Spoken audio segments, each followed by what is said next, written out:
Das war jedoch nicht die einzige bemerkenswerte Begebenheit. Während dieser Zeit ging ich wöchentlich in das schiitische Viertel, um Lebensmittel und andere Dinge zu kaufen. 8 Monate lang pendelte ich sicher hin und zurück, selbst nachdem es in der Gegend zu einer Explosion kam, die die Behörden veranlasste, verstärkte Sicherheitskontrollen entlang der Straße einzurichten. Der Weg, den ich zuvor frei passieren konnte, war nun voller Kontrollpunkte und es wurde zur Gewohnheit, dass Sicherheitsbeamte in den Bus stiegen und regelmäßig alle Passagiere überprüften. Eines Tages war ich an der Reihe, meinen Ausweis vorzulegen. Ich saß ruhig und völlig gelassen im hinteren Teil des Busses. Ein Sicherheitsbeamter stieg ein, nahm meinen Ausweis und betrachtete ihn lange. Schließlich sagte er, Ihr Status ist illegal. Ich lächelte ihn ruhig an und antwortete, Das stimmt, mein Status ist illegal. Was soll ich tun? Er gab mir die Papiere zurück, als wäre nichts gewesen, und ich stieg wieder in den Bus. Die anderen jedoch, deren Papiere ebenfalls nicht in Ordnung waren, wurden festgenommen.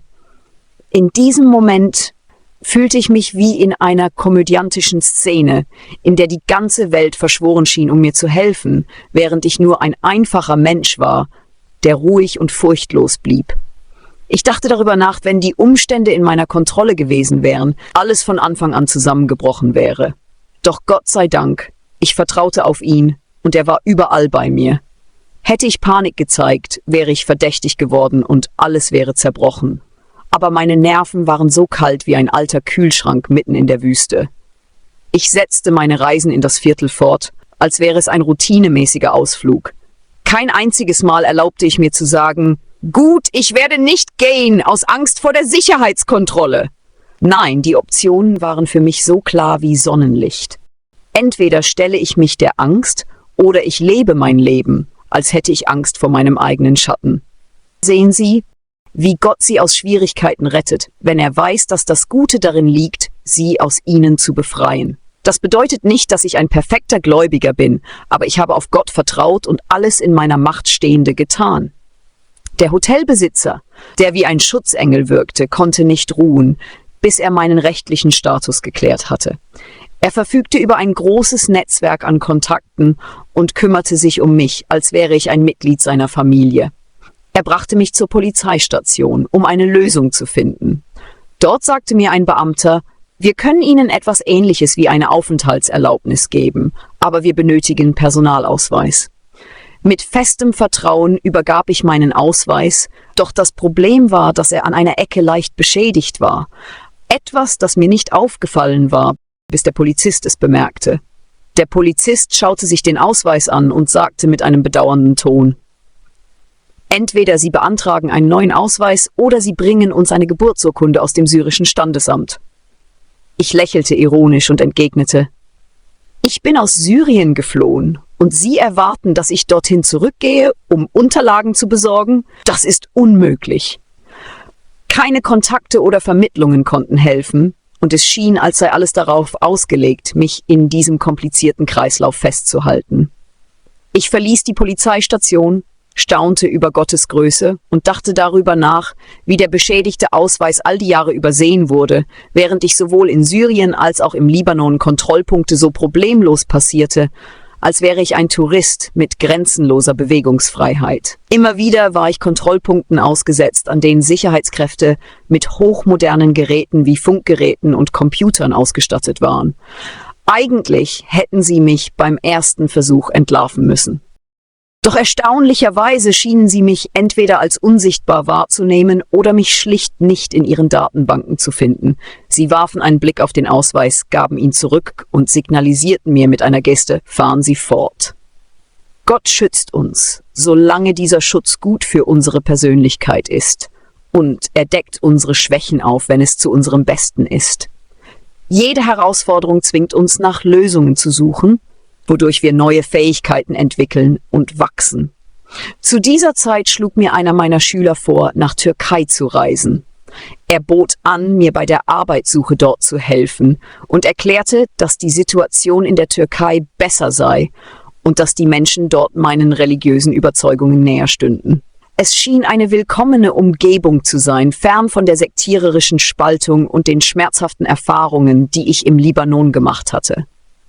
Ich begann also nach Schleppern zu suchen, die mich in die Türkei bringen könnten, und hatte Glück, auf Leute zu stoßen, die in dieser Welt bestens vernetzt waren. So fragte ich zum Beispiel einen Taxifahrer in Beirut, der mir die Nummer eines Offiziers an der libanesischen Grenze gab. Der Taxifahrer sagte, glaub mir, ich schicke ihm regelmäßig Leute und er bringt sie problemlos rüber, für nur $200.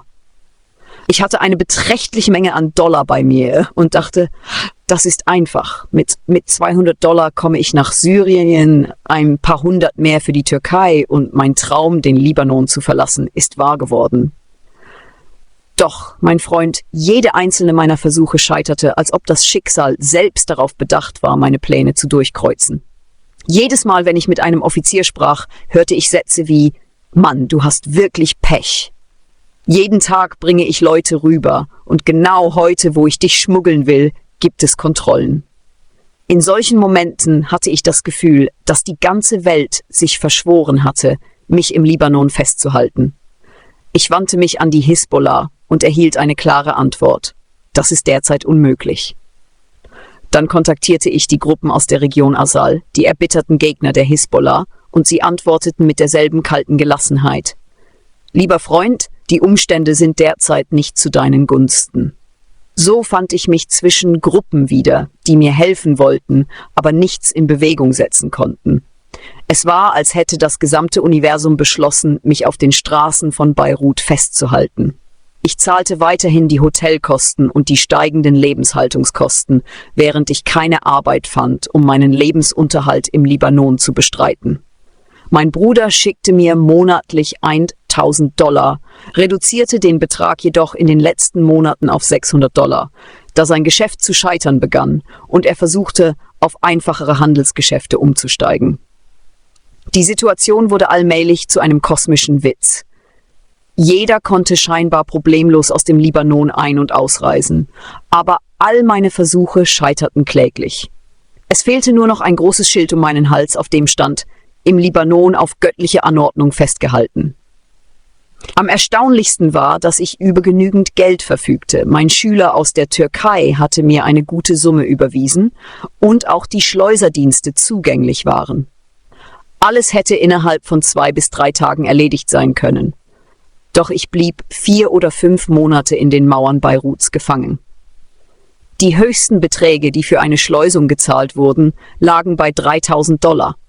Ich fragte mich, oh Gott, wo ist die Weisheit darin? Wenn jemand ohne Glauben oder religiöse Überzeugung in meiner Lage wäre, würde er denken, Gott wolle ihn bestrafen oder ihm schaden. Warum passiert gerade mir all das? Warum scheitern meine Pläne, während alle anderen den Libanon problemlos verlassen können? Doch diese Zweifel dauerten nur wenige Minuten. Dann ergab ich mich dem Willen Gottes und sagte mir, es muss einen guten Grund dafür geben. So setzte ich meine Suche nach einer Lösung fort. Eines Tages erhielt ich einen Anruf aus Syrien. Die vorgeschlagene Lösung klang wie aus einem billigen Film. Hör zu, du kannst einem Wasserlauf folgen. Wenn du die Grenze zwischen dem Libanon und der syrischen Stadt Tartus erreichst, wirst du libanesische Lastwagen finden, die mit Waren beladen sind. Zahle dem Fahrer 500 Lira, etwa einen halben Euro, und lass dich zwischen Kartoffel- und Zwiebelsäcken verstecken. Es kam mir vor wie eine absurde Szene aus einem satirischen Roman, eine Flucht zum Spotpreis. Wochenlang hielt ich diesen Plan für unmöglich und sagte mir, wenn alle durchdachten und teuren Lösungen gescheitert sind, wie soll eine 50-Cent-Lösung Erfolg haben? Doch als alle anderen Optionen erschöpft waren und gescheitert sind, sagte ich mir, es wird kein leichtsinniges Handeln sein, wenn ich diesen letzten Plan versuche. Ich habe alles getan, was in meiner Macht stand. Der Rest liegt in Gottes Hand. O Gott, leiten Sie mein Schicksal. Ich hatte 2 junge Männer bei mir, die mir den Ausweis eines Freundes gegeben hatten, mit dem Hinweis, dass ich ihm angeblich ähnlich sähe. Als ich ihnen meinen Plan erklärte, weiteten sich ihre Augen vor Schock, als hätte ich angekündigt, eine bewaffnete Mission allein zu starten. Einer von ihnen sagte, das ist Wahnsinn. Doch mit der Ruhe eines Wissenden entgegnete ich, Brüder, ich habe alle Möglichkeiten ausgeschöpft. Dies ist der letzte Versuch. Entweder bringt er den Durchbruch oder eine Weisheit, die wir noch nicht verstehen. Ich ging zu den Lastwagen und sprach einen Fahrer an. Doch er wich sofort zurück und sagte scharf: »Geh weg von hier, schon das Gespräch mit mir bringt mich in Gefahr. Wir bieten solche Dienste nicht an. Wenn jemand das tut, dann weit entfernt von hier, und selbst dort ist es momentan unmöglich.« Fassungslos stand ich vor dem Lastwagen und fragte mich: Warum bin ich hier? Welches verborgene Gute, das ich noch nicht sehen konnte, erwartet mich hier? Während ich in meinen Gedanken versunken war, hielt ein Taxi an. Ich bat den Fahrer, uns zur Grenze zu bringen. Anfangs war er misstrauisch und hielt mich vielleicht für einen verdeckten Ermittler. Umgekehrt war auch ich skeptisch, ob er ein als Zivilist verkleideter Polizist sein könnte. Doch nach einem kurzen Gespräch gewann ich sein Vertrauen und erzählte ihm meine ganze Geschichte. Ich fragte ihn: »Kennst du jemanden, der uns helfen könnte, die Grenze zu passieren?« Er sagte, er habe einen Verwandten im Sicherheitsdienst, der uns gegen eine zusätzliche Gebühr helfen könnte. Der Plan war, dem Taxifahrer $100 zu zahlen, und wenn sein Verwandter uns nach Syrien schmuggeln könnte, würden wir ihm $1.000 oder $1.500 geben. Es schien, als würde sich das Blatt endlich wenden. Der Fahrer rief seinen Verwandten an und sagte: »Ich habe hier Leute, die nach Syrien wollen. Kannst du helfen?« Die Antwort war verblüffend. Vor 2 Tagen wurde beschlossen, dass Syrer, die sich illegal im Libanon aufhalten, nach Syrien zurückkehren können, ohne mit Sanktionen oder Strafen rechnen zu müssen. Dieser Beschluss bedeutete, dass Menschen mit Problemen wie der Verweigerung des Wehrdienstes keine Schwierigkeiten mit der libanesischen Regierung mehr zu erwarten hatten. Sie konnten den Libanon verlassen, ohne eine Geldstrafe zahlen oder ins Gefängnis gehen zu müssen. Der Taxifahrer zeigte eine erstaunliche Großzügigkeit und sagte: »Es gibt also keinen Grund, dass ich von euch eine Schmuggelgebühr nehme. Euer Status ist legal.« Für einen Moment dachte ich, ich träume. Warum nutzte er nicht die Gelegenheit, die von uns zuvor vereinbarten Beträge einzufordern, obwohl er wusste, dass wir nicht in der Lage waren zu verhandeln? Stattdessen verlangte er lediglich $100 für die Taxifahrt, als wäre das Geld für ihn völlig nebensächlich, obwohl er derjenige war, der uns diese entscheidende Information gab und sie leicht hätte verschweigen können. Dieses Ereignis war ein weiteres Beispiel für Gottes Großzügigkeit. Er hat uns nicht nur einen mitfühlenden Fahrer zur Seite gestellt, sondern ihn auch dazu gebracht, uns ehrlich zu helfen. Der Fahrer betrat selbst die Polizeistation an der Grenze, übergab den Reisepass den Beamten und brachte ihn uns problemlos zurück, ohne einen zusätzlichen Betrag zu verlangen.